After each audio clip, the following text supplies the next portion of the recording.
proses pendaftaran SNBP itu ada beberapa tahap yang akan dilakukan oleh para peserta. Ini kira-kira tahapan besarnya adalah pertama melakukan login, kemudian nanti ada validasi data profil, kemudian pemilihan prodi, kemudian berikutnya adalah pengisian portofolio, pengisian prestasi, dan yang terakhir adalah finalisasi gitu. Nah, ini kalau kita lihat lebih detail lagi, yang pertama adalah login ya. Jadi para siswa bisa melakukan login melalui portal SNPMB. Jadi kemarin kalau pada waktu membuat akun sudah. Suaranya menghilang Pak Riza? Pak Bu, masih mendengar? Ya, terdengar sekarang. Silakan lanjut. Jadi pada waktu kemarin melakukan pendaftaran akun itu sudah melewati portal SNPMB. Jadi ini bisa melalui cara yang sama dengan mengisi halaman login seperti ini dengan user ID yang berupa email dan juga passwordnya. Kemudian nanti akan terlihat bahwa di situ akan ada aplikasi untuk pendaftaran SNBP ini, aplikasi pendaftaran SNBP. Jadi silahkan masuk ke dalam aplikasi tersebut. Nah di sini kalau sudah masuk ke dalam aplikasi ini, oh ya sebentar, sebelum masuk ke sana, ini tadi Pak Budi sudah menyinggung persyaratan untuk diperbolehkan masuk ke dalam aplikasi. Yang pertama adalah tentunya harus punya akun SNPMB. Nah, setelah punya akun, syarat berikutnya adalah merupakan siswa eligible. Jadi kemarin pada waktu pengisian PDSS, sekolah menyatakan bahwa siswa tersebut eligible untuk mengikuti SNBP. Nah, kemudian berikutnya persyaratannya adalah nilainya ini sudah diisikan secara lengkap ya di PDSS. Yang melakukan pengisian ini juga sekolah. Nah, kemudian ada lagi bahwa siswa tersebut merupakan lulusan di tahun ini. Jadi bukan yang lulusan yang tahun sebelumnya ya. Jadi hanya untuk satu angkatan yang sekarang gitu. Nah itu untuk masuk ke dalam halaman login ini, kemudian memilih aplikasi pendaftaran SNBP. Nah setelah masuk ke dalam aplikasi, itu halaman pertama yang ditemui oleh siswa adalah seperti ini. Di halaman ini itu Anda semua dipersilahkan untuk melakukan pengecekan apakah data-data ini semua ini sudah sesuai dengan yang kondisi yang sebenarnya begitu ya. Kalau harus ada perbaikan, ini silakan dilakukannya di proses awal ya sebetulnya ya, pada waktu kemarin pembuatan akun. Jadi semua data yang ada di sini itu didapatkan pada saat Anda melakukan pendaftaran akun. Nah, ada satu yang perlu ditambahkan di sini adalah terkait dengan jumlah tanggungan orang tua. Ini harus dimasukkan ke dalam halaman ini begitu. Jadi itu yang perlu dilakukan di saat melakukan validasi data profil. Jadi setelah memeriksa data, kemudian memasukkan data tanggungan orang tua, kemudian bisa memilih Anda centang ini dan selesai ini halaman ini. Jadi satu tahap selesai. Tahap yang berikutnya itu adalah pemilihan program studi. Nah di sini ini yang disebut dengan pilihan 1 dan pilihan 2 tadi itu. Jadi silahkan di sini pertama yang dipilih adalah di sisi yang sebelah kiri itu perguruan tingginya. Setelah memilih perguruan tingginya, di sisi yang sebelah kanan ini adalah ada daftar perguruan tinggi, daftar prodi ya, program studi yang ada di dalam perguruan tinggi tersebut. Begitu. Jadi silahkan kalau mau dipilih menjadi pilihan 1, maka silahkan dipilih di sini ada pilihan 1. Kemudian kalau mau dipilih menjadi pilihan 2, ya tinggal diklik di sini sebagai pilihan 2. Jadi sangat simpel gitu cara untuk memilih program studi ini. Yaitu cukup dengan melakukan klik di pilihan 1 dan pilihan 2. Nah tadi ada batasan, jangan lupa yang disampaikan oleh Pak Budi, bahwa kalau Anda memilih 2 pilihan, maka PTN pilihan yang 1 atau di pilihan 2, itu salah satunya itu harus satu provinsi dengan lokasi sekolahnya. Jadi misalnya kalau tadi sekolahnya itu di Jawa Barat, katakan aja, maka salah satu di antara pilihan 1 atau pilihan 2 itu harus berada di Jawa Barat.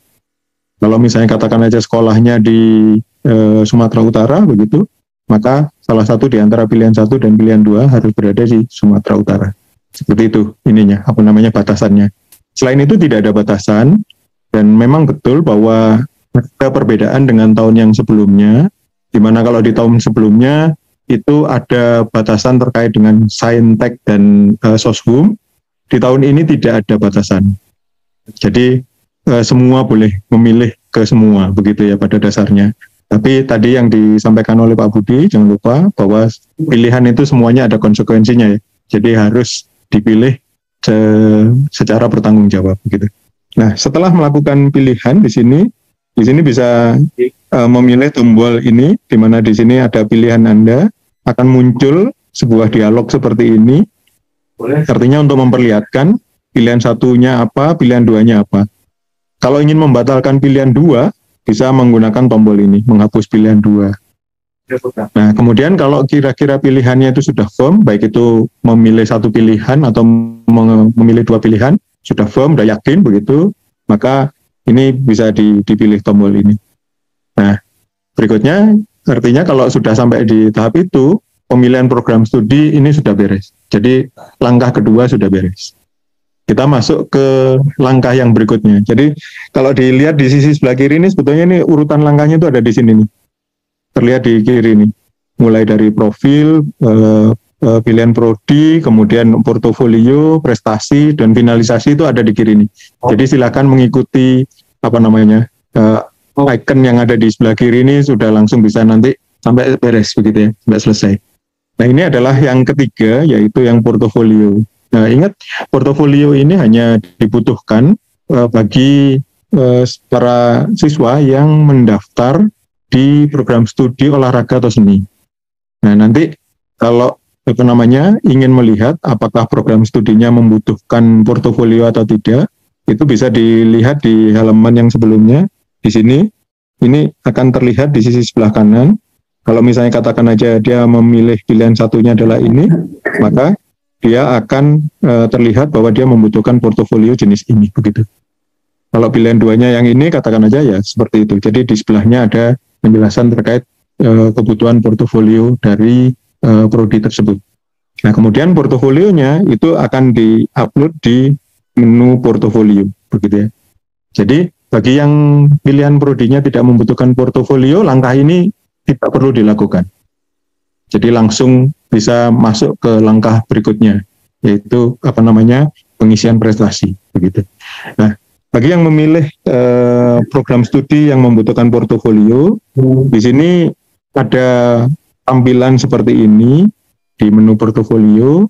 Silahkan bagi yang ingin mendownload panduan dari bagaimana portofolio itu harus dibuat, harus diisi seperti ini, itu ada di sini.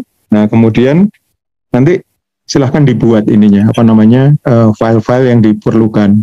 Ada yang membutuhkan file itu bentuknya presentasi, ada yang file yang membutuhkan bentuknya adalah video, dan seterusnya. Itu silahkan mengikuti panduan yang ada di sini. Sama saja sebetulnya panduan yang ada di sini ataupun di halaman yang tadi ditunjukkan oleh Bu Is di websitenya SNBMP yang bagian unduhan tadi, yang ada portofolio, itu sama isinya. Jadi silahkan mau mengakses yang mana akan ketemu dengan file yang sama, begitu ya. Nah, nanti ketika file portofolionya sudah siap, jadi silahkan di sini bisa melakukan unggah di sini. Kalau yang diminta itu ada 3 file dengan beberapa jenisnya, macam-macamnya itu ya silahkan diikuti. 3 file tersebut diunggah gitu. Kalau yang memang diminta itu ada 2 file, ya silahkan diikuti gitu. Di petunjuknya ada. Nah, kemudian kami menerapkan batasan, limitasi setiap file itu ukurannya 100 mega. Jadi mohon diperhatikan bahwa kalau membuat video misalnya begitu dengan kualitas yang bagus begitu, ini ada batasan di sini untuk mengupload ke sistem ini gitu. Jadi silahkan diperhatikan, jangan sampai bablas nanti ukurannya gitu. Nah, kemudian berikutnya, kalau misalnya katakan aja upload sudah dilakukan, melakukan unggah ini sudah dilakukan, maka para siswa itu bisa melakukan pengecekan. Mengecek apakah yang diunggah itu sudah sesuai atau tidak, itu dengan melihat tombol yang ada di sebelah kanan ini. Jadi apa yang di-upload itu bisa di-download ulang begitu. Jadi di sini adalah yang yang ada di server itu apa sih, file yang seperti apa begitu ya. Jadi Anda bisa melakukan konfirmasi di sini. Coba di-download ulang begitu ya, file yang tadinya sudah diunggah. Nah, nanti terus dilakukan pengecekan. Oh benar bahwa yang tersimpan di server sudah sesuai dengan apa yang saya upload begitu ya. Itu bisa dilakukan cross check seperti itu. Nah, kalau seluruh dokumennya ini sudah di-upload, misalnya tadi dimintanya adalah 3 file, ya maka 3-3-nya di-upload, katakan aja, maka sudah bisa menekan tombol ini. Nah, bila sudah sampai ke langkah itu, artinya pengisian portofolio ini sudah selesai begitu. Ingat, sekali lagi pengisian portofolio ini bergantung kepada prodi yang dipilih. Jadi ada prodi yang membutuhkan portofolio, ada yang tidak. Bagi yang prodi pilihannya tidak membutuhkan portofolio, maka langkah ini bisa di skip ya, tidak perlu dilakukan. Oke, berikutnya. Ini adalah langkah keempat begitu ya. Di langkah keempat ini adalah pengisian prestasi. Langkah ini sifatnya opsional. Jadi bisa diisi atau tidak, itu tergantung apakah Anda punya satu daftar prestasi yang mau disampaikan atau tidak begitu ya. Kalau katakan aja siswa punya sejumlah prestasi yang ingin disampaikan, maka di sini dibatasi hanya 3 saja. Jadi silahkan dipilih prestasi yang terbaiknya begitu. Nah, kemudian bagaimana cara untuk melakukan pengisian prestasi ini? Yang pertama di sini adalah filenya diupload dulu, gitu. Setelah filenya diupload, jangan lupa ini ada beberapa hal yang ada di bawah ini juga harus diisi. Yang pertama adalah terkait dengan deskripsi di sini. Deskripsi. Nah, deskripsi ini silahkan dituliskan. Ini prestasinya, ini prestasi apa? Dan mohon kalau menuliskan deskripsi itu yang jelas begitu ya, sehingga orang dengan membaca satu kalimat itu bisa terbayang ini prestasinya apa. Misalnya di situ disebutkan ini juara 3 lomba sesuatu, lomba X begitu, tingkat nasional begitu, itu disebutkan semuanya begitu. Jadi di sini sudah ada satu contohnya, jadi silahkan Anda mengikuti itu. Nah, kemudian selain deskripsi, di sini ada juga terkait dengan ini tuh prestasi kelompok atau prestasi individu, kemudian jenis bidang prestasinya apa, begitu tuh harus dimasukkan di sini. Nah, ini juga harus diperhatikan gitu. Jadi bidang prestasi yang bisa diupload ke SNBP ini itu terbatas. Tidak semua prestasi diperbolehkan untuk masuk begitu ya di sini. Jadi terbatas. Silahkan diklik di sini, cari yang sesuai. Kalau tidak ada yang sesuai, berarti memang prestasi itu tidak dipertimbangkan dalam konteks SNBP gitu ya. Jadi jangan memaksakan gitu. Jadi di sini ada bidang prestasi yang perlu dipilih ya. Kemudian yang berikutnya ini ada tingkatan. Jadi kalau misalnya lomba, katakan aja apakah lombanya itu tingkat internasional atau nasional atau tingkat provinsi, atau yang paling rendah itu yang bisa dimasukkan ke sini adalah tingkat kabupaten kota. Kabupaten kota.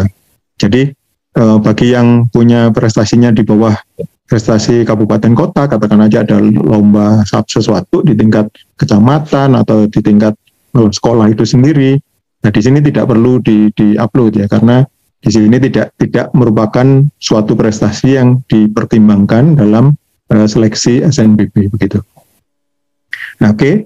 Nah, di sini juga perlu diperhatikan bahwa di sini file yang diunggah ini tipenya bisa bentuknya PDF, bisa PNG, JPG, silakan dipilih mana yang lebih cocok. Jadi kalau misalnya memang punya piagam atau sertifikat, silakan difoto begitu, nanti mungkin jadinya JPG, ya sudah diupload. Tapi ya, sekali lagi ini batasan 100 meganya juga berlaku begitu ya. Jadi jangan mengupload file yang ukurannya terlalu besar. Untuk satu halaman sih saya kira ini sudah cukup besar ya, 100 mega begitu ya. Itu yang langkah keempat yang perlu dilakukan. Kemudian yang berikutnya ini adalah langkah yang penting, jangan lupa begitu ya, jangan lupa, karena Anda kalau tidak melakukan langkah ini artinya Anda dianggap tidak ikut ya di dalam SNBP ini, gitu ya. Jadi ini adalah tahap finalisasi. Di tahap finalisasi akan ketemu dengan halaman seperti ini. Jadi silahkan dibaca betul-betul ini. Di sini nih ada disclaimer yang menyatakan bahwa Anda itu memilih prodi apa sebagai pilihan 1, prodi apa sebagai pilihan 2, dan kemudian di bawahnya di sini ada konsekuensi atas pilihan itu. Jadi kalau Anda diterima tapi tidak daftar ulang ya gitu ya, maka ada sanksinya. Jadi harus diterima. Kalau diterima Anda harus daftar ya. Jadi tidak boleh tidak mendaftar. Gitu. Nah, jadi ini punya konsekuensi terhadap kelanjutan dari studi Anda gitu ya. Juga punya konsekuensi terhadap sekolah ya. Begitu. Jadi silakan ini dibaca dengan baik, dicermati, kemudian dilakukan persetujuan dengan penuh tanggung jawab ya, di sini. Jadi ini ada yang harus diklik di sini, kemudian tombol yang hijau ini harus diklik ya, begitu. Nah, setelah melakukan finalisasi, jangan lupa bahwa Anda di tahap yang terakhirnya adalah Anda bisa melakukan download atau unduh kartu peserta. Nah, kartu peserta ini kira-kira bentuknya seperti ini, itu merupakan bukti kepesertaan Anda di SNBP gitu ya. Jadi kalau belum punya kartu peserta ini, artinya ya Anda belum terdaftar ya gitu ya di SNBP begitu ya. Seperti itu. Jadi tahapan finalisasi ini adalah tahap yang cukup penting. Sekali lagi, jadi jangan sampai tidak dilakukan, karena kalau tidak dilakukan artinya Anda tidak mengikuti seleksi ini begitu ya. Seperti itu.